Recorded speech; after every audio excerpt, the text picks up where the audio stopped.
जेव्हा श्री स्वामी समर्थांचं आपल्या घरात आगमन होतं, जेव्हा श्री स्वामी समर्थ महाराज आपल्या घरात येतात, त्या दिवसापासनं आपल्या दुःखांची, आपल्या संकटांची, आपल्या विघ्नांची राख रांगोळी व्हायला चालू होते.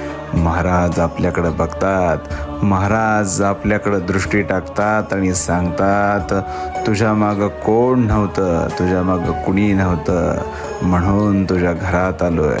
तुझा रक्षण करता, तुझा सर्व कार्य करविता आजपासून मी आहे.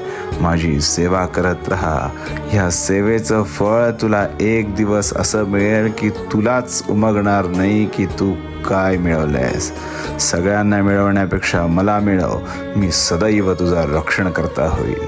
श्री स्वामी समर्थ.